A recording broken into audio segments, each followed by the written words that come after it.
नमस्कार व्यूअर्स, मैं हूं अमीश देवगन और आप देख रहे हैं देश का सबसे चर्चित, देश का सबसे लोकप्रिय कार्यक्रम आर पार। आज इंडी अलायंस में शामिल कुछ सियासी सूरमाओं की सोच को एक्सपोज करने का दिन है, जो सनातन पर तो आघात करते हैं लेकिन पाकिस्तान और उसके पालतू आतंकी संगठनों से बात करने का प्रस्ताव लेकर आ जाते हैं। जो श्री रामचरितमानस इन्हें पोटेशियम साइनेट जैसा लगता है, यानी जहर जैसा लगता है। सनातन को ये कैंसर से ज्यादा खतरनाक बताते हैं, लेकिन शायद पाकिस्तान इन्हें शांति दूत दिखाई देता है, इसलिए पाकिस्तान से बात करने की वकालत की जाती है। अपने देश के पत्रकारों से संवाद करने में इन्हें समस्या हो जाती है, लेकिन पाकिस्तान के पाले हुए आतंकी संगठनों से संवाद करने के लिए ये अर्जी लगा रहे हैं। जिसके जो मन में आ रहा है वो बोल रहा है, लेकिन सोनिया गांधी से लेकर नीतीश कुमार से लेकर अरविंद केजरीवाल से लेकर अखिलेश यादव तक तमाम दिग्गज नेता खामोश हैं। मैं व्यूअर्स आपसे सवाल पूछता हूं, क्या देश का कोई भी नागरिक यह चाहेगा कि एक तरफ हमारे जवान शहीद हो और दूसरी तरफ हमारी सरकार आतंकी संगठनों से बात करे, पाकिस्तान से बात करे? मुझे लगता है यह सोच देश की भावना के बेहद खिलाफ है। तो आज इन्हीं तमाम मुद्दों पर होगी देश की सबसे बड़ी बहस। एक तरफ पाकिस्तान पर तो यह उदारवादी है, लेकिन सनातन का तिरस्कार करते हैं, यानी सनातन के खिलाफ है और पाकिस्तान से बातचीत करने के पक्ष में है। आज देश की जनता, मैं आपसे पूछता हूं कि क्या यह इंडी अलायंस पाकिस्तान से बात करने के पक्ष में है और सनातन धर्म के का तिरस्कार निरंतर कर रहा है? जवाब जरूर मिलेगा।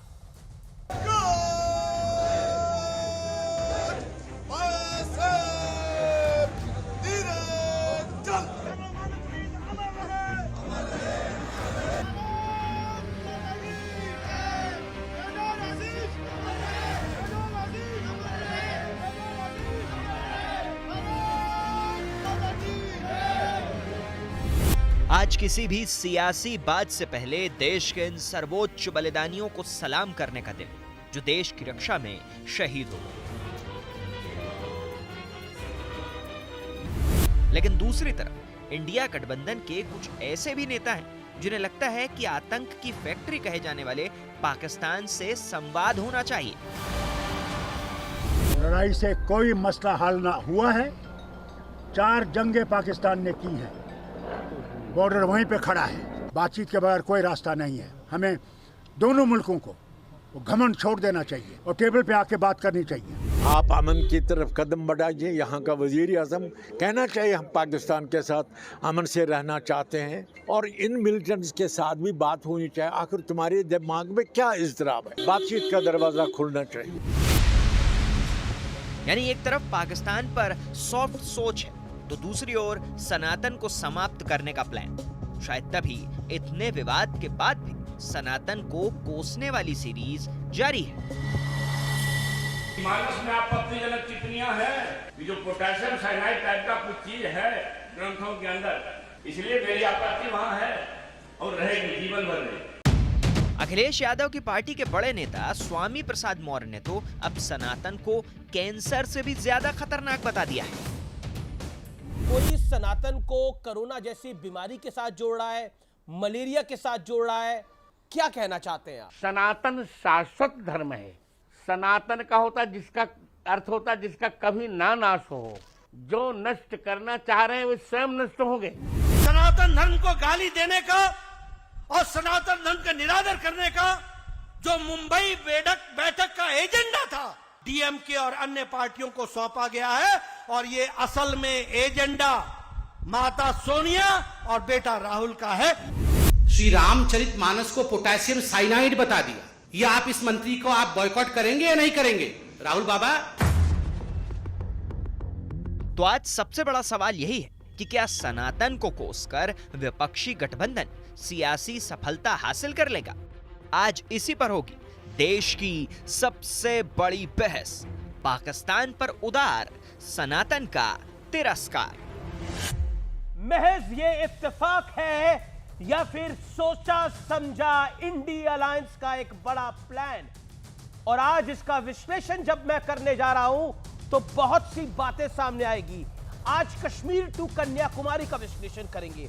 आज कश्मीर से कन्याकुमारी तक इंडिया वालों की सोच का विश्लेषण करेंगे, यानी इस अलायंस की सोच का विश्लेषण करेंगे। कश्मीर में पहले चलते हैं, फारूक अब्दुल्ला को सुनते हैं क्या कहते हैं। पाकिस्तान से बात हो, कश्मीर में ही सैफुद्दीन से कांग्रेस पार्टी के बड़े नेता है, एडवाइजर है ये कांग्रेस पार्टी के, और ये कहते हैं आतंकी संगठनों से भी बात करनी चाहिए सरकार को, लेकिन ये तमाम नेता सनातन का तिरस्कार होता है, सनातन को HIV एड्स कैंसर जैसा बताया जाता है, तो ये नेता चुप रहते हैं। उत्तर प्रदेश आते हैं तो स्वामी प्रसाद मौर्य समाजवादी पार्टी के वरिष्ठ नेता, महासचिव, प्रमोशन मिलता है जब जब ये सनातन को गाली देते हैं। सनातन कैंसर से ज्यादा खतरनाक है, ये इनके ताजा बोल हैं। इससे पहले हिंदू धर्म धोखा है, ये कह चुका है व्यक्ति। बढ़ता हूं मैं आगे, बिहार आ जाता हूं। यहां पर ये JDU के नेता हैं, मंत्री हैं, रामचरितमानस पोटेशियम साइनेट की तरह है। ये आज का बयान है, इससे पहले ये क्या कुछ कह चुके हैं मैं आपको उसकी जानकारी नहीं दे रहा। ये ताजा और तरीन बयान आया है, जरा जूम इन करके देखिए क्या कहा जा रहा है। रामचरितमानस पोटेशियम साइनेट की तरह है। कर्नाटक, जी परमेश्वर, हिंदू धर्म कब जन्मा किसी को पता ही नहीं। अब इन जनाब को यह जानना है, कांग्रेस के नेता हैं, इनको यह जानना है कि हिंदू धर्म का जन्म कब हुआ, यह किसी को पता ही नहीं है। 5000 साल पहले आया, 10,000 साल पहले आया, पता ही नहीं है। लेकिन ये क्या किसी और धर्म के लिए बात कह सकते हैं? और इसी गठबंधन के पार्टनर पाकिस्तान से बात करना चाहते हैं। तमिलनाडु, उदयनिधि, सनातन डेंगू, मलेरिया, कोरोना की तरह है, सनातन को समाप्त करना जरूरी है। तमिलनाडु में ही एक और है, के पोन मोडी। इंडिया का गठन यानी इस अलायंस का गठन सनातन के खिलाफ हुआ है, यानी इस अलायंस का जो गठन हुआ है वो सनातन धर्म के खिलाफ हुआ है। यानी ये जो इंडिया अलायंस है जिसमें कांग्रेस, आम आदमी पार्टी, समाजवादी पार्टी, DMK और शिवसेना उद्धव ठाकरे सब शामिल हैं, ये इसका निर्माण सनातन को समाप्त करने के लिए हुआ है। ये बात की पन मोदी कह रहे हैं, लेकिन राम भद्राचार्य जी कहते हैं कि ये अलायंस जो बना है ये वाकई सनातन पे कुठाराघात करने के लिए बना है। लेकिन पाकिस्तान से बात और सनातन से कुठाराघात, मेरे साथ बात करने के लिए कौन है, आइए स्क्रीन पे आपको मिलवा देते हैं। लेकिन बड़ा सवाल उससे पहले, क्या इंडिया गठबंधन भारत की सोच को नहीं समझ पा रहा? भारत की वाकई सोच क्या है? क्या भारत की सोच सनातन को गाली देने की है और पाकिस्तान को बात करने की है? नहीं। क्या ये गठबंधन भारत की नब्ज को नहीं पहचान पा रहा है और इसीलिए 24 में इनका बुरा हश्र होगा? ये कई तरह के सवाल खड़े हो रहे हैं और पॉलिटिकल एनालिस्ट का मानना है कि अगर ये गठबंधन ऐसे ही चलता रहा तो बहुत बुरा हाल हो सकता है। बढ़ता हूं मैं आगे और मेरे साथ कौन कौन है आज मैजिक बॉल पर। RSN सिंह है मेरे साथ, उनका अभिनंदन है। प्रेम शुक्ला है, भारतीय जनता पार्टी के प्रवक्ता है, नेता है, उनका अभिनंदन है। तौसीफ खान मेरे साथ जुड़ रहे हैं, उनका अभिनंदन है। मेरे साथ सैयद जवाद है, कांग्रेस के नेता हैं, समर्थक हैं, उनका अभिनंदन है। मेरे साथ शौकत अली हैं PDP से, उनका स्वागत है। मेरे साथ स्वामी दीपांकर हैं, उनका स्वागत है। मेरे साथ GM शहीन है, JDU पार्टी के बहुत वरिष्ठतम नेताओं में से एक है, महासचिव हैं, प्रदेश अध्यक्ष हैं, आपका भी अभिनंदन है। आप तमाम लोगों का स्वागत है। लेकिन एक तरफ पाकिस्तान से बात और दूसरी तरफ सनातन पे कुठाराघात। तौसीफ, आप तक मेरी आवाज पहुंच रही है? तौसीफ जी, तौसीफ जी, पाकिस्तान से बात करना चाहते हैं, सनातन को डेंगू मलेरिया कहते हैं। बीजेपी कह रही है कि इंडिया अलायंस भारत की नब्ज को नहीं पकड़ रहा। नहीं, देखिए, मुझे मालूम है जो स्टालिन ने जो बयान दिया था तो उनका रेफरेंस था जो कास्ट सिस्टम है, जो आज जो हम प्रैक्टिकल लाइफ में देखते हैं कि एक दलित अपने शादी में घोड़े पे बैठ करके अगर बारात निकालता है तो उसे मना किया जाता है, उसे मारपीट किया जाता है, छूत अछूत का मामला होता है। ये कुआं दलितों के लिए नहीं है, ये कुआं फलानों के लिए, जो जातिवादी जो भारत में एग्जिस्ट करता है, जिसको अबॉलिश करता है हमारा संविधान, उसका रेफरेंस था जो स्टालिन की स्टेटमेंट थी। अब उस पे कुछ लोग किसी दूसरे तरीके से देखते हैं। मैं इस बात से, आपके बात से सहमत हो सकता हूँ कि शब्दों का प्रयोग उनसे चूक हुआ। शायद उन्होंने जो बात कहना चाहिए दूसरे तरीके से शायद उन्हें ये बात रखना चाहिए था, क्योंकि आज अगर उनका शब्दों का प्रयोग सही होता तो शायद ये नफरत वाली डिबेट हम नहीं कर सकते थे। शाहरुख, ये शब्दों की चूक क्या फारूक अब्दुल्ला और सैफुद्दीन सोज से भी हुई? वो कह रहे पाकिस्तान से तो बात हो जानी चाहिए। सैफुद्दीन सोज तो कांग्रेस के कह रहे हैं कि आतंकियों से भी बात होनी चाहिए। नहीं, अगर हम इंटरनेशनल रिलेशन की बात करें, इंडियन डिफेंस सिस्टम की बात करें और पाकिस्तान से जो हमारा झड़प रहा है, तो अगर जहां तक हो सके लड़ाई को अवॉइड करने के लिए सुलह का रास्ता, बातचीत का रास्ता, ये हर जमाने में हर नेता ने इस बात की पेशकश की है। आज भी अगर आप प्रधानमंत्री से पूछेंगे कि क्या अगर हमारा लड़ाई बातचीत से सुलझ जाता है, हमारे देश के जवानों की जान नहीं जाएगी, हमारे देश में विधवाएं ना बने, और अगर हम इसको प्रिवेंट कर सकते हैं बातचीत से, तो प्रधानमंत्री खुद कहेंगे कि हाँ, बातचीत का रास्ता हमेशा खुला रहना चाहिए। आरएसएन, वैसे तो आप सिक्योरिटी एक्सपर्ट हैं, ये सवाल लेजिटिमेट है मेरा आपसे पूछना, क्या बातचीत होनी चाहिए? क्या ये जो उदारवादी सोच है और ये जो अमन की आशा की बात है, ये आतंकियों के साथ होनी चाहिए?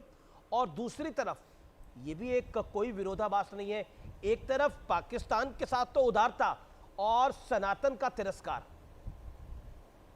ये कश्मीर टू कन्याकुमारी की कहानी है। देखिए, सबसे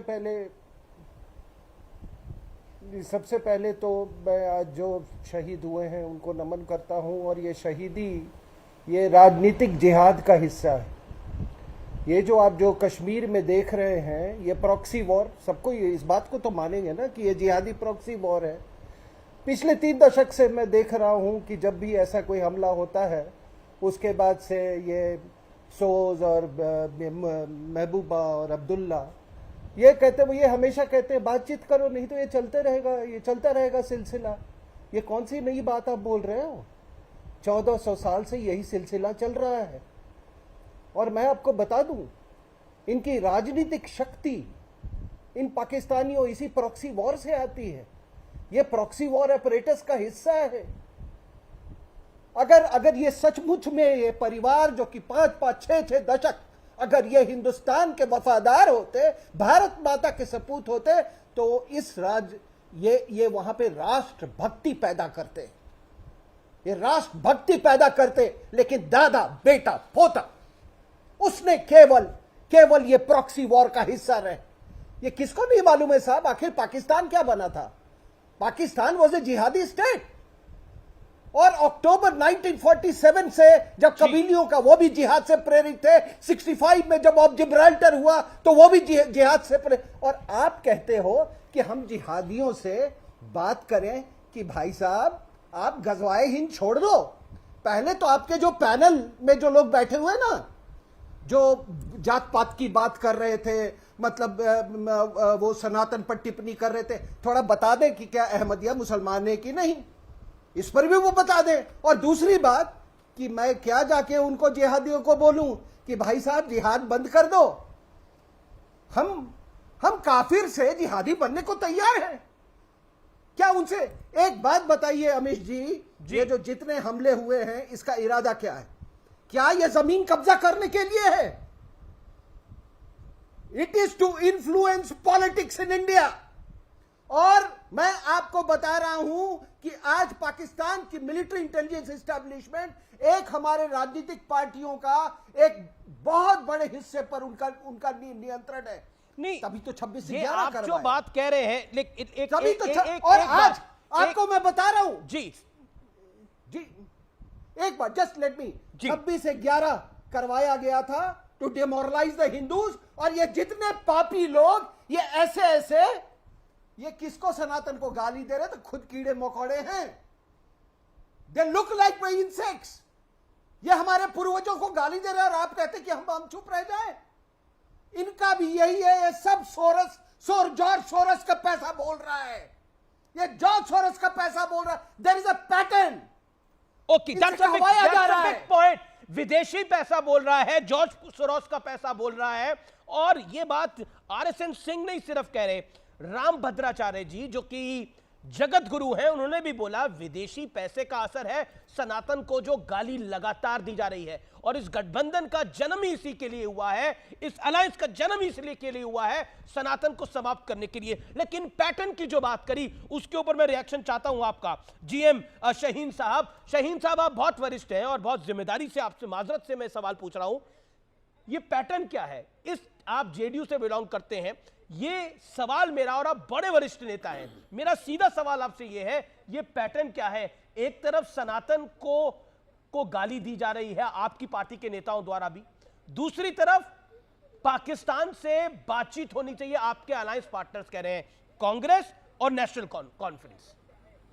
कांग्रेस के रिप्रेजेंटेटिव है, वो जवाब देंगे, लेकिन अब अपनी बात का जवाब दीजिए। देखिए, जहां तक जम्मू कश्मीर में जो लोग शहीद हुए, पहले हम उनको सलाम करते हैं।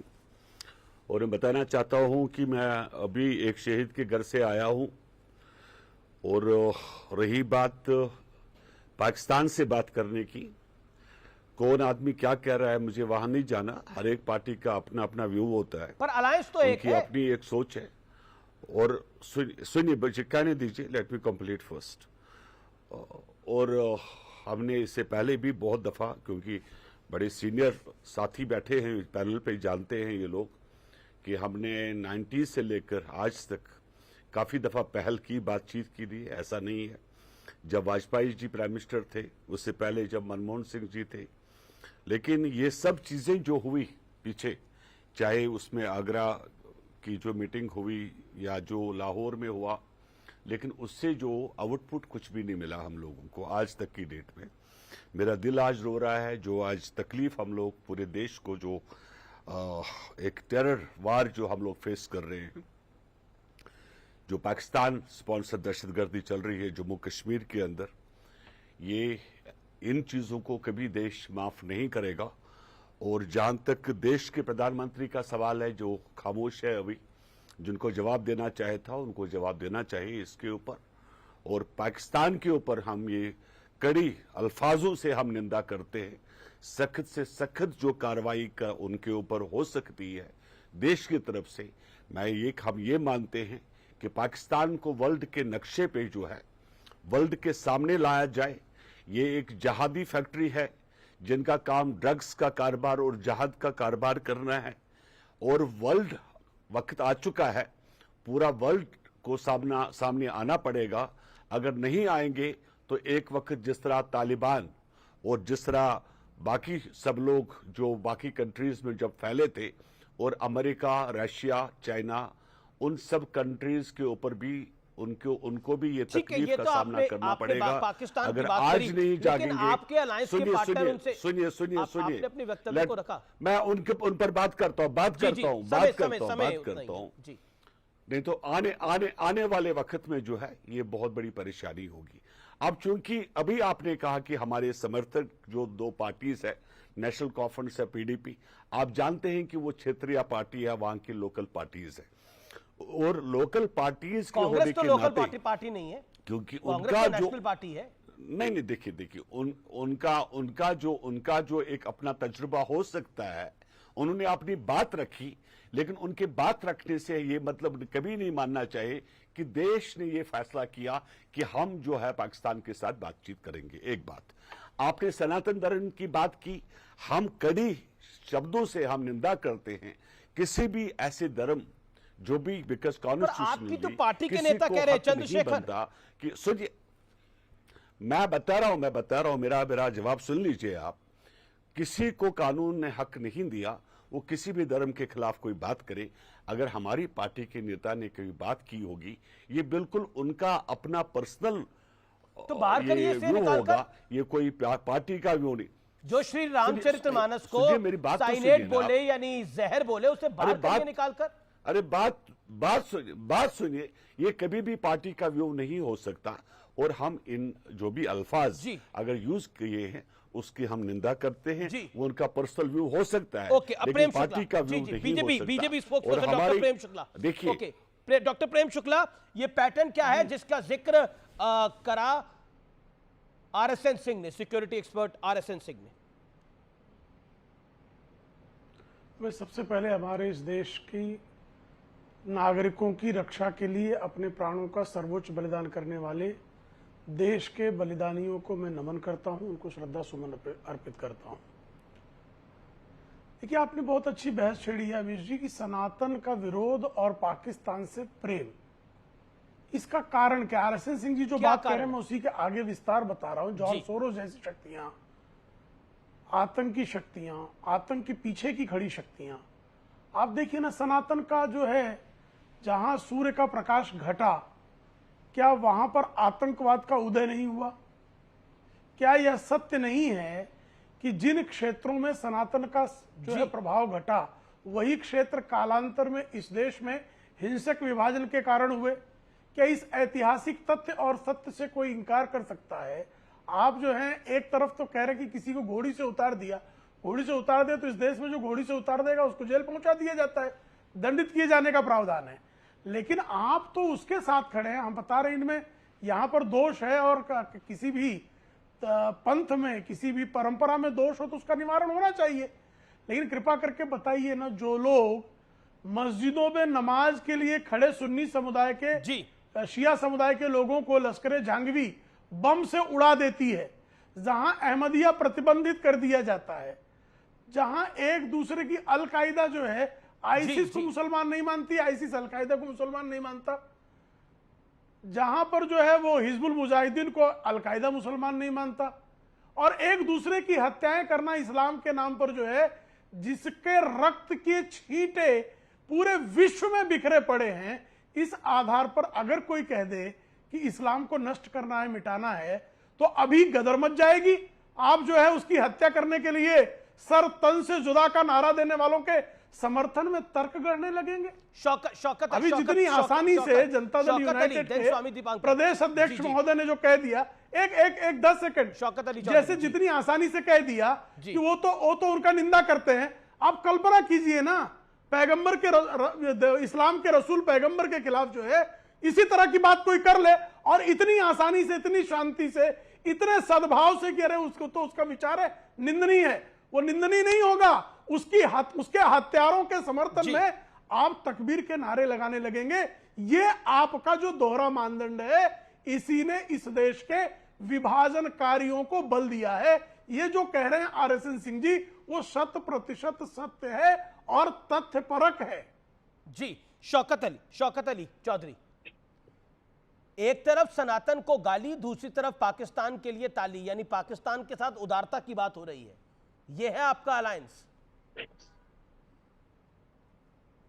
देखिए, सबसे पहले तो जो कल जो हमारे यहाँ पर जो ऑफिसर्स शहीद हुए हैं, मैं उनकी अजीम शहादत पे जो है उनको खराजे अकीदत पेश करता हूँ, सलाम करता हूँ। और पूरे देश के साथ साथ हम लोग जो हैं, हम भी उन परिवारों के साथ जो हैं इस दुख की घड़ी में हम उनके साथ हैं। जहाँ तक बात रही, आपने सनातन धर्म की बात की है, मैं उसके ऊपर कोई कमेंट नहीं करूंगा। जिन्होंने ये कहा है वो इस पर जवाब दें, और आपका सवाल उनसे बनता है। तो अलायंस में तो आप भी है ना सर, अलायंस के पार्टनर तो आप भी है ना, मतलब आप पाकिस्तान, आपके नेता पाकिस्तान से तो बात करने के लिए कह रहे हैं, और सनातन को HIV एड्स कैंसर जैसा बता रहे हैं। नहीं अमीश जी, मैं अलायंस का स्पोक्स पर्सन नहीं हूँ। ये आप जो अलायंस के स्पोक्स पर्सन है उससे ये बात पूछ सकते हैं, आप उस पार्टी से बात पूछ सकते हैं, पर्टिकुलरली जिसने ये कमेंट किया होगा उससे आप ये बात रखें। जहां तक आपने पाकिस्तान की बात की है, मैं ये आपके जरिए से गवर्नमेंट से पूछना चाहता हूं, for the sake of discussion हम ये मान लेते हैं कि पाकिस्तान से बातचीत का तरीका जो है वो नहीं अपनाना है, तो मुझे ये बता दीजिए कि पिछले 5-7 सालों में अगर हमने बातचीत का तरीका नहीं अपनाया, तो आप मुझे बता दीजिए आपके पास क्या वे आउट है। अरे पाकिस्तान भीख मांग रहा है दर दर जाकर, पाकिस्तान के हाथ में कटोरा आ चुका है, पाकिस्तान की इकोनॉमी तहस नहस हो चुकी है, पाकिस्तान के हालात देखें आपने क्या हो चुके हैं। नहीं, मुझे अपने देश की है, मुझे पाकिस्तान से कोई लेना देना नहीं है। पाकिस्तान कटोरा लेके घूमे या वो अमीर हो जाए, मुझे उससे कोई वो नहीं है। मुझे ये है कि मुझे अपने देश में और मेरी जम्मू कश्मीर में जो है वो हम अमन चाहते हैं। हमने 30-35 साल से ये बहुत कुछ देख लिया, लेकिन मैं सरकार से पूछना चाहता हूं कि जम्मू प्रोविंस जो जिसमें 15 साल तक कोई घटना नहीं घटी है, आज जम्मू प्रोविंस में पीर पंचाल खित्ते में जो है हमारे जवान शहीद हो रहे हैं। इसके पीछे आपका क्या मंशा है और आपका क्या स्टेप उठाएंगे? स्वामी दीपांकर, आप एक आध्यात्मिक गुरु हैं, मैं आपसे पूछता हूं, आप अध्यात्म की बात करते हैं, आपके अध्यात्म के अनुसार पाकिस्तान से बातचीत करनी चाहिए? यह सवाल थोड़ा अलग है आपसे। पाकिस्तान से बातचीत करनी चाहिए, और ये वही लोग हैं जो पाकिस्तान से बातचीत करने के लिए कह रहे हैं, जो सनातन का भी विरोध कर रहे हैं, जो सनातन को समाप्त करने का स्वप्न देख रहे हैं, तिरस्कार कर रहे हैं सनातन का। पहले आपकी बात का उत्तर देता हूं, फिर अपनी बात रखूंगा। बहुत धैर्य से कहना चाहता हूं, धैर्य से सुनिएगा। आज देश के जवान जो शहीद हुए, उनको विनम्र नम आंखों से श्रद्धांजलि जी। और रही बात वार्ता की, तो इतना कहूंगा सर, उनसे वार्ता करने की तो बात छोड़िए, हम लोग जो ये खेल खेल रहे हैं ना सर, क्रिकेट विकेट टाइप, ये भी बंद होना चाहिए। वो मौत का खेल खेल रहे हैं हमारे देश के जवानों के साथ। किसी की राखी, किसी की गोद, किसी की मांग सुनी कर दी है सर। हम इनसे क्या खेलते हैं? हमारा मन नहीं मानता। ये एक सन्यासी होने के नाते अपने भाव बता रहा हूं। क्या मतलब बनता है सर? पर कहूंगा उन शहीदों के लिए कि जो धरा पर गिर गए वो आसमानी हो गए हैं। हम लोगों के सर पर उनका ऋण है और सदा रहेगा ऋण उनका। अब मैं आता हूं अपनी बात पर, और एक निवेदन, आपका चैनल देखा जाता है, आपका शो देखा जाता है अमीश भाई, दुनिया में देश के प्रधानमंत्री जी से विनम्र निवेदन है कि सब निसंदेह चीजें चलेंगी, आतंक के रावण को दहन पहले कीजिए। नासूर हो चुका है। आज मेरे से वो यात्रा देखी नहीं गई जिस यात्रा में शहीद का परिवार चल रहा था, नहीं देखी गई। मेरी बस करबद्ध प्रार्थना है, इस पर जरूर आप विचार करें। अब मैं सनातन को लेकर अपने भाव व्यक्त करना चाहता हूं। रामचरितमानस को पोटेशियम से कंपेयर किया गया, पोटेशियम साइनेट। दुखद है। रावण विद्वान भी था, बुद्धिमान भी था, ताकतवर भी था, पैसे में भी था, बलशाली भी अधिक था, मगर राम एक चीज में सबसे ऊपर थे और वो था चरित्र। इसीलिए रखा गया रामचरितमानस। और आप रामचरितमानस जैसे दिव्य ग्रंथ पर उसकी पोटेशियम से तुलना कर रहे हैं, साइनाइड से तुलना कर रहे हैं। मैं इतना ही कहूंगा कि death will kill you later but ignorance will kill you much before it. पूरा देश मुख दर्शक बने, इसको देख रहा है। आप ये मत समझिएगा। एक अलायंस का एक नहीं, दो नहीं, कई सारे नेता सनातन धर्म के विरोध में बोल रहे हैं।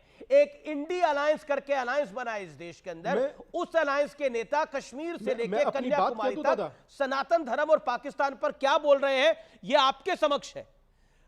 जगत गुरु राम भद्राचार्य जी से मेरा कल संवाद हो रहा था, उन्होंने स्पष्ट रूप से बोला यह अलायंस बना है सनातन धर्म के खिलाफ।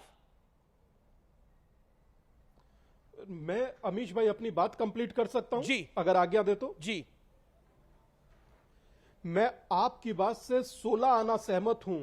2024 में 80 से 90 करोड़ लोग जो सनातनी हैं, उनसे किस चीज के लिए जाकर वोट मांगेंगे? क्या आप हमें वोट दीजिए, हम आपका उन्मूलन करेंगे? पहला। दूसरी बात, स्टालिन के समय में किस प्रकार रूस में मस्जिदें उड़ाई गई, क्या यह दुनिया को नहीं मालूम? और तीसरा, सनातन कोई मजाक नहीं है, कोई हलवा नहीं है आए उड़ाए और चला जाए। मैं आज भी, धरती से सूर्य की दूरी कितनी है दादा? कम से कम 15 लाख कुछ मील होगी। अगर उस दूरी को सूर्य के डायमीटर से डाइवर्ट करें तो संख्या कितनी आती है? 108। चंद्रमा के डायमीटर से डाइवर्ट करें तो आती है 108। सूर्य आत्मा का प्रतीक है, चंद्रमा मन का प्रतीक है, और दोनों को स्थिर करने के लिए जो माला घूमती है उसमें मन का 108। सनातन के तार आप जोड़िएगा ना, आप खुद टूट जाइएगा। और वक्त के शिकंजे से कौन बचा यहां है, यह धरती बताएगी कि सिकंदर कहां है। दादा बड़े बड़े आए और इस मिट्टी में मिल गए, सनातन का कुछ नहीं बिगड़ा, मगर दुख इस बात का है समूचा विपक्ष मौन हुए देख रहा है। सैयद जवाद, आपका अलायंस कश्मीर से लेकर कन्याकुमारी तक पाकिस्तान से बात करना चाहता है, संवाद करना चाहता है और सनातन पे कुठाराघात कर रहा है। पहले तो जो अपने शहीद हैं मैं उनको खराज अक़ीदत पेश करता हूं, और दूसरी बात जो आप मेरे ख्याल से इंडिया अलायंस को बार बार टारगेट कर रहे हैं या चीज़ें कर रहे हैं, तो मैं सवाल सामने ये रखता हूं। टारगेट नहीं कर रहा, सवाल कर रहा हूं। सवाल नहीं, वो मैं समझ रहा हूं। देखिए क्या है, भारतीय जनता पार्टी के लोगों से पूछना चाहिए कि जिन्ना की मज़ार पे जा करके महिमा मंडन करने वाले कौन लोग थे? भारतीय जनता पार्टी के थे। लाल कृष्ण आडवाणी साहब तो आज हयात हैं, उनसे जाके माइक लगा के पूछिए, जाकर सवाल करिए, काफी वक्त से नजर नहीं आते हैं टीवी के ऊपर। आज भी उनकी मुझे याददाश्त अच्छी लगी। 95 साल से ऊपर हो चुकी है। मुझे सुनिए, आपके घर में कोई होगा 95 साल के उम्र का व्यक्ति, तो क्या वो डिबेट करने के लिए आएगा? अमीश भाई, क्या वो बाहर बाजारों में घूमेगा? मैं जानना चाह रहा हूँ। अमीश भाई, ही इज 95 इयर्स ओल्ड। ठीक, आप अडवाणी जी की चिंता कर रहे हैं, लाल कृष्ण आडवाणी की चिंता कर रहे हैं। मैं आपसे पूछ रहा हूं, जो बात सनातन धर्म और पाकिस्तान को लेकर हो रही है, उस विषय पर आपका क्या कहना है? उस पर जवाब आपका मैं ले रहा हूं, लेकिन मैं ब्रेक ले रहा हूं। ब्रेक के बाद वापस आ रहा हूं। मेरा टारगेट कोई अलायंस नहीं है, मेरा टारगेट इस देश की जनता है और मैं अपनी देश की जनता को संबोधित कर रहा हूं। और मैं ये जानना चाहता हूं कि सनातन का एक तरफ तिरस्कार होगा और पाकिस्तान पे उदारवादी सोच होगी। क्या इसी रूप रंग के साथ ये गठबंधन 2024 के चुनाव में जाएगा? तो देश की जनता भी तय करेगी। मैं ब्रेक के साथ वापस आ रहा हूं।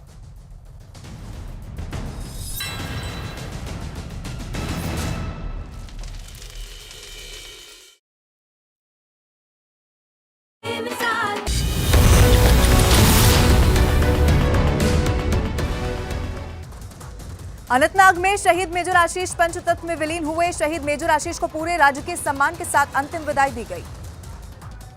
शहीद मेजर आशीष के पार्थिव शरीर को देखकर उनके परिवार के छलके आंसू। लोगों ने मेजर आशीष के सम्मान में भारत माता की जय और शहीद मेजर आशीष अमर रहे के नारे लगाए।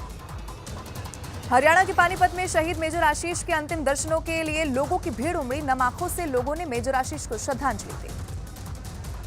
राजौरी में आतंकियों के साथ मुठभेड़ में शहीद हुए सेना के जवान रवि कुमार को उनके दोस्तों ने श्रद्धांजलि दी। अपने गांव से आर्मी में जाने वाले रवि इकलौते जवान थे। आतंकियों से मुठभेड़ में शहीद हुए कर्नल मनप्रीत का आज होगा अंतिम संस्कार। कर्नल मनप्रीत सिंह को मोहाली में अंतिम विदाई दी जाएगी। शहीद कर्नल मनप्रीत सिंह की मां को बेटे की शहादत पर है गर्व। कहा, देश पर अपना बेटा कुर्बान कर दिया, अब उनका बेटा हमेशा हमेशा के लिए लंबी छुट्टी पर चला गया। जम्मू कश्मीर के अखनूर में रिटायर्ड सैनिकों ने पाकिस्तान के खिलाफ प्रदर्शन किया। प्रदर्शनकारियों ने पाकिस्तान का पुतला जलाकर नारेबाजी की। आतंकियों के साथ मुठभेड़ में शहीद हुए मेजर आशीष को स्कूल के बच्चों ने श्रद्धांजलि दी। हरियाणा के पानीपत में स्कूली बच्चों ने भारत माता की जय के नारे लगाए। जम्मू कश्मीर के अनंतनाग में छिपे आतंकियों की तलाश जारी। 2 से 3 आतंकियों के छिपे होने की आशंका। आतंकियों की तलाश के लिए इजराइल से लिए गए हेरॉन ड्रोन की ले जा रही है मदद। सेना ने 10 लाख के इनामी आतंकी उजैर खान को जंगलों में घेर रखा है। आतंकी उजैर पिछले साल जुलाई में आतंकी संगठन लश्कर-ए-तैयबा से जुड़ा था। पत्रकारों पर विपक्ष के गठबंधन का बड़ा फैसला। कई बड़े मीडिया समूह के 14 टीवी पत्रकारों के शो में अपने नेताओं को न भेजने का फैसला किया। एनबीडीए यानी कि national broadcaster and digital association ने भी विपक्षी गठबंधन के फैसले को लोकतंत्र विरोधी बताया। विपक्षी गठबंधन के फैसले की आपातकाल से तुलना की। विपक्षी गठबंधन के फैसले पर बीजेपी अध्यक्ष जेपी नड्डा ने निशाना साधा। उन्होंने विपक्षी पार्टियों पर जानबूझकर मीडिया पर दबाव बनाने का आरोप लगाया। केंद्रीय मंत्री अनुराग ठाकुर ने विपक्षी गठबंधन के फैसले को घबराहट का नतीजा बताया। अनुराग ठाकुर के मुताबिक विपक्ष इमरजेंसी लगाकर मीडिया को कुचलने की कोशिश कर रहा है। कांग्रेस के नेताओं ने गठबंधन के फैसले को देश बचाने की कोशिश बताया। कांग्रेस ने पत्रकारों पर नफरत फैलाने का आरोप लगाया। स्वास्थ्य मंत्रालय 17 सितंबर से 2 अक्टूबर तक पूरे देश में आयुष्मान भव्य अभियान चलाएगा। न्यूज 18 से बोले स्वास्थ्य मंत्री मनसुख मांडविया हर जरूरतमंद तक आयुष्मान कार्ड पहुंचाएंगे। जगत गुरु रामभद्राचार्य ने 2024 में होने वाले चुनाव पर बड़ा दावा किया। उन्होंने दावा किया कि 2024 में पीएम मोदी के फिर लाल किले पर झंडा फहराएंगे। प्रसिद्ध कथावाचक स्वामी रामभद्राचार्य का सनातन विरोधियों पर निशाना। रामभद्राचार्य ने आरोप लगाया, साजिश के तहत सनातन धर्म को अपमानित किया जा रहा। उदयपुर पहुंचे अनुराग ठाकुर ने कहा कि विपक्ष सनातन को खत्म करना चाहता है। कांग्रेस ने पहले भी लोकतंत्र को कुचलने का काम किया। बीजेपी के राष्ट्रीय महासचिव कैलाश विजयवर्गीय ने सनातन पर बड़ा बयान दिया। विजयवर्गीय ने कहा कि पीएम मोदी के नेतृत्व में सनातन का झंडा पूरी दुनिया में फहराया जाएगा। उत्तर प्रदेश के डिप्टी सीएम ब्रजेश पाठक का सनातन विरोधियों पर वार। कहा, सनातन धर्म को टारगेट किया जा रहा है। हिंदुस्तान ऐसे अधर्मियों को माफ नहीं करेगा। केंद्रीय मंत्री ज्योतिरादित्य सिंधिया का सनातन धर्म पर सवाल उठाने वालों को करारा जवाब, कहा चुनाव आते ही ये लोग मंदिर घूमने लगते हैं। केंद्रीय मंत्री अनुराग ठाकुर राजस्थान के राजसमंद पहुंचे, जहां उन्होंने नाथद्वारा में भगवान श्रीनाथ जी मंदिर में दर्शन किए। इस मौके पर अनुराग ठाकुर ने राज्य सरकार और विपक्षी गठबंधन पर निशाना साधा। केंद्रीय मंत्री अनुराग ठाकुर श्रीनाथ जी मंदिर में दर्शन के बाद मोती महल चौक भी पहुंचे, जहां अनुराग ठाकुर ने स्पेशल पुदीने की चाय पी। असम के मुख्यमंत्री हिमंता बिस्वा शर्मा ने विपक्षी गठबंधन पर बड़ा हमला किया। उन्होंने कहा कि विपक्षी गठबंधन का मकसद भारत के हिंदुत्व को कमजोर करना और सनातन के खिलाफ काम करना। बिहार के शिक्षा मंत्री चंद्रशेखर ने रामचरितमानस पर एक बार फिर से विवादास्पद बयान दिया। चंद्रशेखर ने रामचरितमानस की तुलना सायनाट से कर दी। केंद्रीय मंत्री गिरिराज सिंह ने बिहार के शिक्षा मंत्री के बयान को सांप्रदायिक उन्माद और तुष्टीकरण की कोशिश बताया। साथ ही ऐसा करने वालों को इसका खामियाजा भुगतने की भी चेतावनी दी। रामचरितमानस पर विवादास्पद बयान देने वाले बिहार के मंत्री पर गठबंधन के साथ जेडीयू ने भी हमला बोला और चंद्रशेखर को धर्म ग्रंथ पर अपनी राय अपने पास रखने की नसीहत दी। मध्य प्रदेश के उज्जैन के महाकाल मंदिर के गर्भगृह में जाने के लिए ड्रेस कोड होगा लागू। महिलाओं के लिए साड़ी और आदमियों के लिए धोती चोला पहनना अनिवार्य। दिल्ली के पास ग्रेटर नोएडा में एक इमारत की लिफ्ट गिरने से बहुत बड़ा हादसा हो गया, जिसमें 4 लोगों की मौत हो गई। 5 की हालत गंभीर बताई जा रही है। हादसे पर मुख्यमंत्री योगी आदित्यनाथ ने दुख जताया।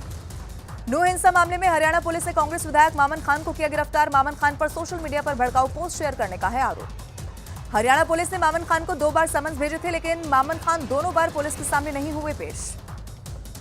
कांग्रेस नेता मामन खान की पेशी से पहले नू कोर्ट की सुरक्षा बढ़ाई गई। कोर्ट परिसर में आम लोगों की आवाजाही पर रोक के साथ इंटरनेट सेवा भी बंद की गई। मोनू मानेसर के मोबाइल से बड़ा पर्दाफाश। हरियाणा पुलिस के सूत्रों के मुताबिक गैंगस्टर लॉरेंस बिश्नोई के भाई अनमोल बिश्नोई के संपर्क में था मोनू मानेसर। केरल में निपाह वायरस का एक और मामला आया सामने। कोषिकोड में निपाह के एक मरीज आया सामने, जिसे अस्पताल में भर्ती कराया गया। इधर निपाह वायरस के बढ़ते मामलों पर कर्नाटक सरकार ने जारी किए निर्देश। लोगों से प्रभावित इलाकों में न जाने की सलाह दी। केरल के बॉर्डर वाले इलाकों की निगरानी बढ़ाई। केरल के कोषिकोड में एक मस्जिद में दवा का छिड़काव किया गया। यहां पर निपाह के संदिग्ध मरीज का अंतिम संस्कार किया गया था। स्पेन की राजधानी मैड्रिड की सड़कों पर पश्चिम बंगाल की सीएम ममता बनर्जी जॉगिंग करती हुई दिखाई दी, जिसका वीडियो तृणमूल कांग्रेस ने ट्विटर पर शेयर किया।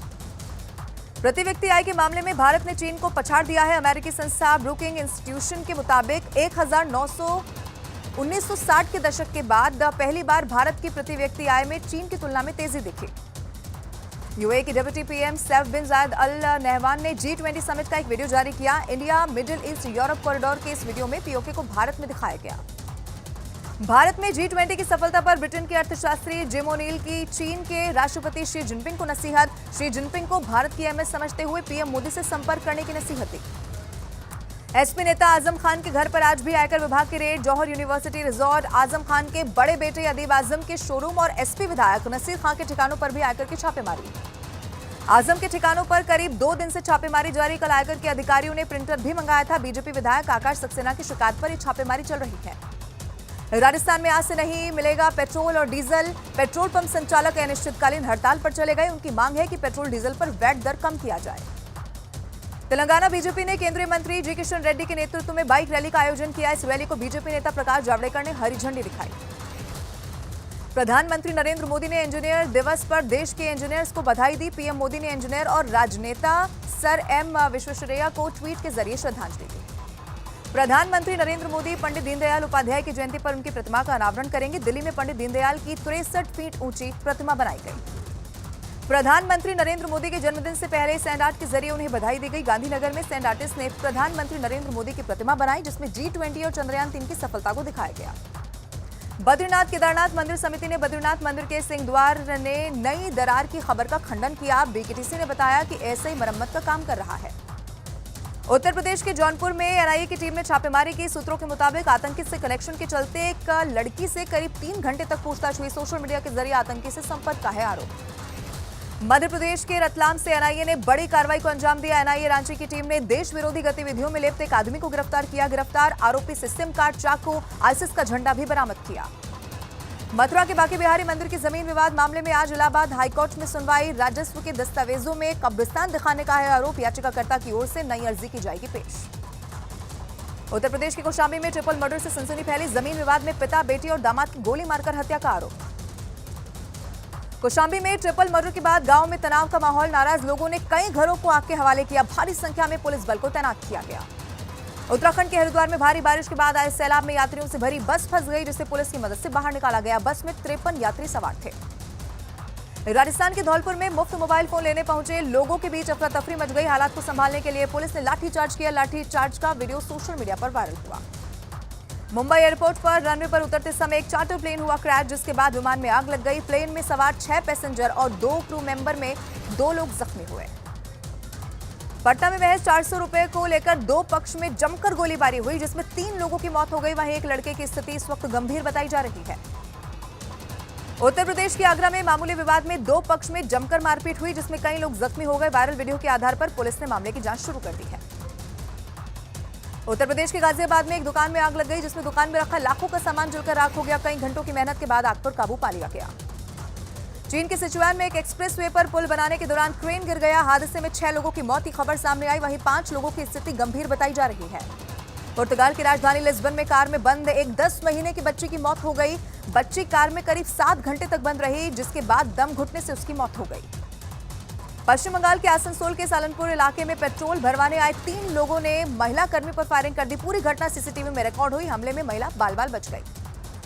उत्तर प्रदेश के शाहजहांपुर में पुलिस ने एक अवैध हथियारों की फैक्ट्री का भंडाफोड़ किया। पुलिस ने हथियारों समेत 2 तस्करों को भी गिरफ्तार किया। आंध्र प्रदेश के अनावैया इलाके में ट्रक और जीप की जोरदार टक्कर हुई। इस हादसे में 5 लोगों की मौके पर ही मौत हुई। आंध्र प्रदेश के चित्तूर में एम्बुलेंस किनारे खड़ी ट्रक से टकरा गई, जिसमें 4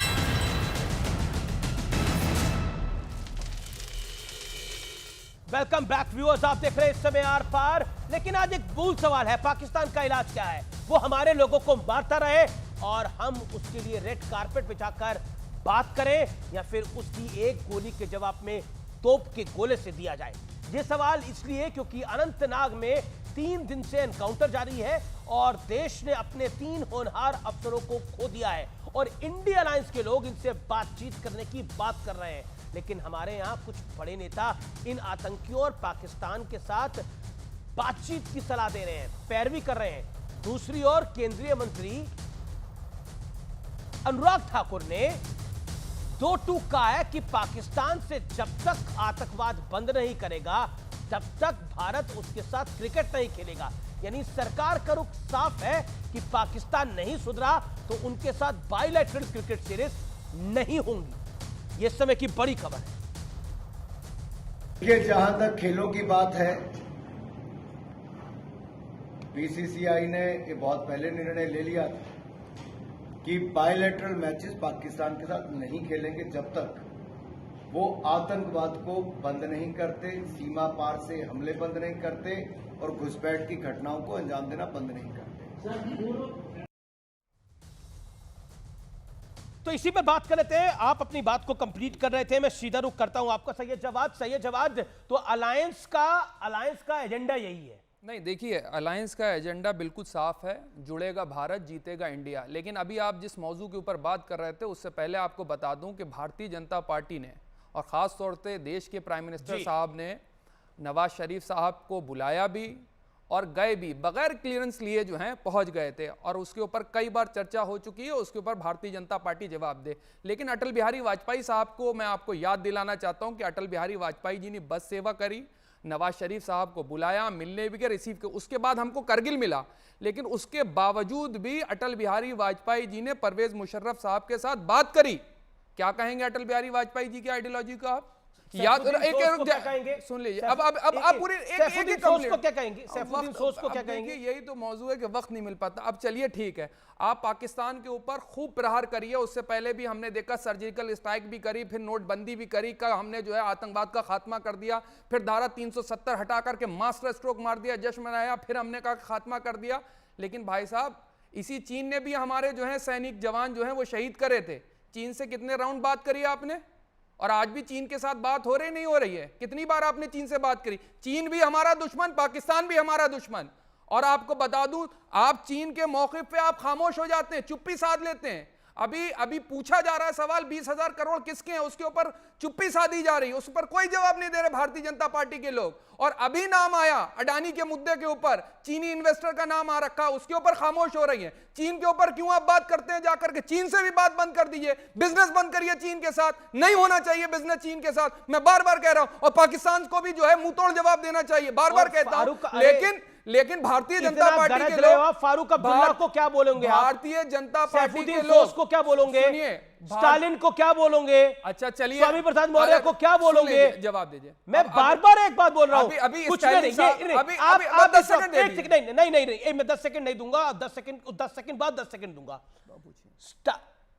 एक तरफ सनातन को लेकर जो शब्द कहे जा रहे हैं वो आपने सुने, दूसरी तरफ पाकिस्तान से बात कही जा रही है वो सुनी। ये एजेंडा क्या है? अब आपकी बात जॉर्ज सोरोस का एजेंडा है क्या? अब आपको बता दूं, हाँ बताइए। देखिए अभी G20 की जब समिट हो रही थी तो स्टालिन साहब का हाथ पकड़े माननीय प्रधानमंत्री जी खड़े हुए थे, और इससे पहले एनडीए का गठबंधन रहा हुआ है या नहीं रहा हुआ अटल बिहारी वाजपेयी जी के दौर में, पूछिए जाकर को। और अभी भी अगर आज गठबंधन जो है भारतीय जनता पार्टी के साथ हो जाएगा, गठबंधन पे आ जाते हैं। अभी गठबंधन किसके साथ है? फंस गए आज आप अपनी बात को बोलकर। बिल्कुल आज की तारीख में गठबंधन पार्टी फंस गई नहीं, स्टालिन का गठबंधन आज की डेट में किस पार्टी के साथ है? स्वामी प्रसाद मौर्य की समाजवादी पार्टी का गठबंधन किस पार्टी के साथ है? जेडीयू का गठबंधन किस पार्टी के साथ है? जवाब देंगे कुछ? बिल्कुल दे रहा हूं। हाँ, बताइए किसके साथ? सुनने का सब्र अगर होगा, सब्र होगा, नेशनल कॉन्फ्रेंस शांति, सब्र किया। जवाब देखिए क्या है, क्या भारतीय जनता पार्टी जो है हर चीज का सर्टिफिकेशन बांटने लगी। जब इनके साथ कोई होता है, महबूबा मुफ्ती इनके साथ गठबंधन करेंगी तो वाह वाह क्या महबूबा मुफ्ती के साथ गठबंधन करा, तब वो समर्थक हो जाएंगे। और उसके बाद जो है सुन लीजिए नीतीश कुमार के साथ इनका गठबंधन टूटता है, उसके बाद महाराष्ट्र के अंदर गठबंधन टूटता है, और आज गठबंधन कर ले इनके साथ। मैं चैलेंज करता हूं, आज इनके साथ गठबंधन अगर कर लेंगे तो खुशी खुशी ये एक्सेप्ट कर लेंगे, क्योंकि पॉलिटिकल बेगैरती जो है वो भारतीय जनता पार्टी ने लाद रखी है। प्रेम शुक्ला साहब इस चीज का जवाब देंगे नहीं कि क्या है फिर अटल बिहारी वाजपेयी जी की आइडियोलॉजी? जी बताइए। ओके, प्रेम शुक्ला से मैं पहले जवाब लेता हूं, फिर आरएसएन जी आपके पास आऊंगा। प्रेम शुक्ला रिस्पॉन्ड। ये देखिए, मियां खामखा की बातों के अलावा कुछ कर पाए?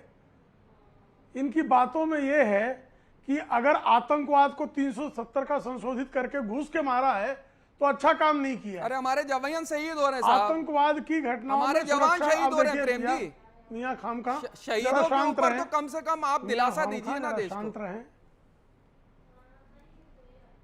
नहीं, दिलासा नहीं देते, हम घुस के मारते हैं। हम दिलासा देने वाले लोग नहीं हैं। आतंकवादी के माद में घुसकर उसको मौत के घाट उतार कर वो कब्र में भी समूचा ना जा सके ऐसा इंतजाम करके सुपुर्दे खाक करते हैं। ये भारत की परंपरा है, ये भारत का शौर्य है। आतंकवादी के घर में घुस के मारना और पाकिस्तान को 9 वर्षों में ऐसी स्थिति में खड़ा कर देना कि पूरी देश में, पूरी दुनिया में भीख का कटोरा लिए टहले, सौदी अरेबिया तक उसके साथ खड़ा रही है। जिना की मजार पे जाकर के क्या करा गया था? लेकिन मियां जिना की मजार पे जाकर के महिमा पे लग रही है, वो नहीं बोले, give him, allow him time. Syed Jawad. फिर मियां खामखा की दशा ये है। अभी आपको मियां खामखा, ये मोहम्मद अली जिन्ना था कौन जरा जान लीजिए। ये कांग्रेस का नेता था, और हमारे आदरणीय आडवाणी जी ने अगर वहां जाकर लिखा तो उनको तत्काल पार्टी ने राष्ट्रीय अध्यक्ष पद से निवृत्त कर दिया था। यह भारतीय जनता पार्टी की विचारों के जो नवाज शरीफ किया गया बगैर और मोहम्मद अली जिन्ना जो है उसके तलवे चाटने वाले आज तक तलवे चाट रहे हैं कांग्रेसी। अलीगढ़ मुस्लिम यूनिवर्सिटी से जब उसकी तस्वीर हटाने की बात होती है तो कांग्रेसी ऐसे स्यापा करते हैं जैसे उनके अब्बा हुजूर की तस्वीर हटाई जा रही है। तो ये आपकी जो दशा सपाई और कांग्रेसी, और विशेष करके आप जिस अल्पसंख्यक समुदाय की दुहाई देकर जो है राजनीति में आतंकवाद का समर्थन करते हैं, राजनीति में जो है भ्रष्टाचार का समर्थन करते हैं, सनातन धर्म के विरोध में कोई कह रहा है सनातन को हम नष्ट कर देंगे, आप गोडसे का समर्थन करते हैं नहीं करते हैं? देने खड़े हो जाते हैं। नहीं, आप तो गोडसे का समर्थन करते हैं, मैं गोडसे का समर्थन नहीं करता, लेकिन आप मोहम्मद अली जिन्ना के तलवे चाटते हैं। आज भी पाकिस्तान के तलवे चाट रहे हैं और ये पाकिस्तान की जो तलवार चाटने की आपकी क्रिया नहीं, है, बिरयानी खाने मनमोहन सिंह नहीं गए थे। बिरयानी खाने कभी मनमोहन सिंह नहीं गए थे। बगैर क्लियरेंसेस लिए नवाज शरीफ नवाजी की शादी में तो पहुंच गए थे। नहीं, प्रेम सर को जवाब तो दीजिए, पूछिए ना। जो तलवारों के बिरयानी खाने कौन चला जाता है? RSN Singh on screen, no one else. RSN Singh बेगैरती छोड़ दीजिए, पॉलिटिकल बेगैरती छोड़ दीजिए जो ओढ़ रखी है, जनता देख। जी okay, you made your point. यहां पर पॉलिटिकल बेगैरती की बात हो रही है आरएसएन, लेकिन मैंने आज जब ये कार्यक्रम शुरुआत करी थी तो कहा था कि कश्मीर टू कन्याकुमारी चलेंगे।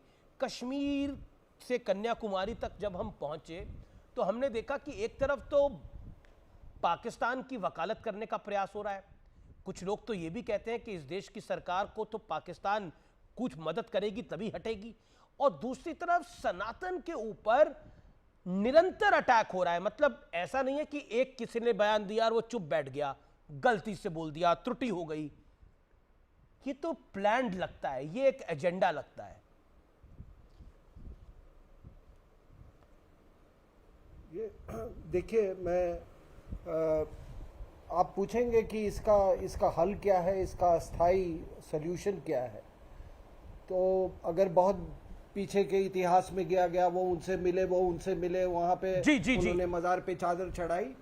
मेरे हिसाब से इतिहास में जो भी हुआ, वो जो थ्रेट परसेप्शन है हमारा जिहादी प्रॉक्सी वॉर का, उसकी विस्तृत जानकारी हमको नहीं थी। जैसे कि कभी इसके पहले, आज से 7-8 साल पहले आपने कभी गज़वाए हिंद का सुना था? It is there in the scriptures.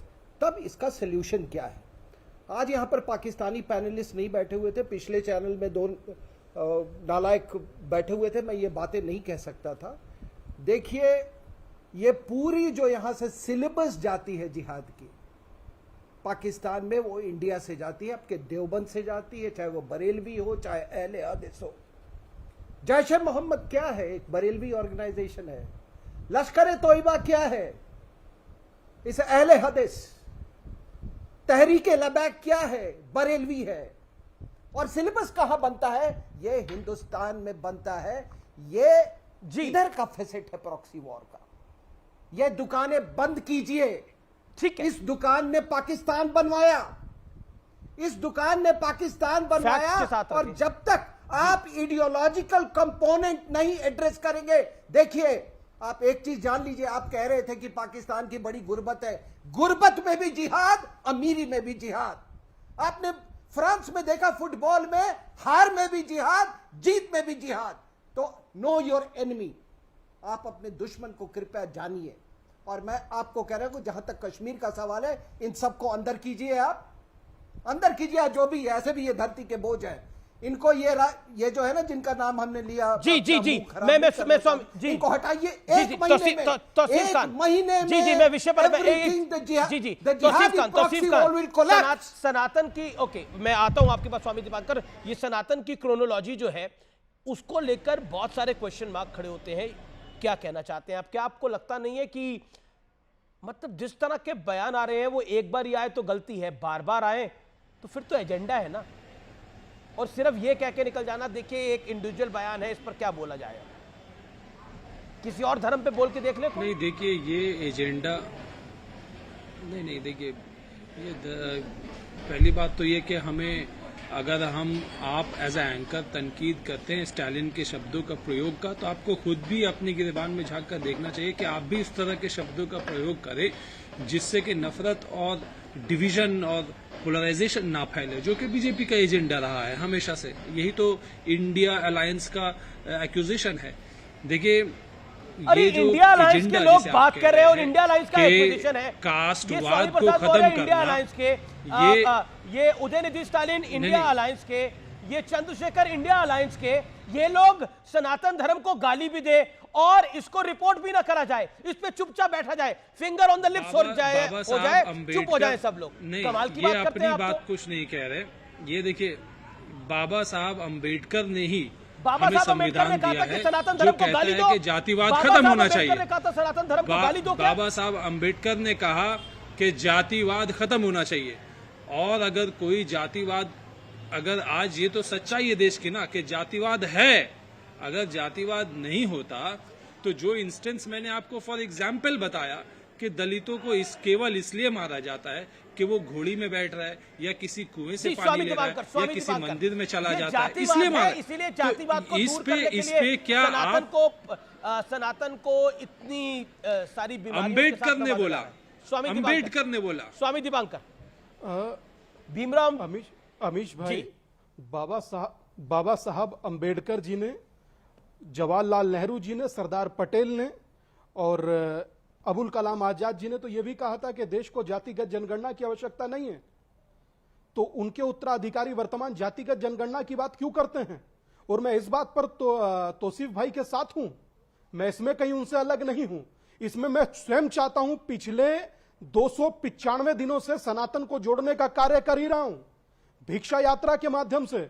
मगर मुझे इस चीज को लेकर दुख है, और जितने पैनलिस्ट उस अलायंस का सम्मान करते हैं या उसके सहयोगी हैं, उनसे एक बात जरूर कहूंगा कि निसंदेह के जो हो रहा है उस पर आप सबका मौन दुखद ही नहीं, 80 से 90 करोड़ लोगों की आस्था पर कुठाराघात भी है और आस्था के साथ धोखा भी है। कैसे संभव हो सकता है कि कोई एक व्यक्ति उठे 90 से 100 करोड़ लोगों के उन्मूलन की बात कहे और पूरा देश मौन देखता रहे?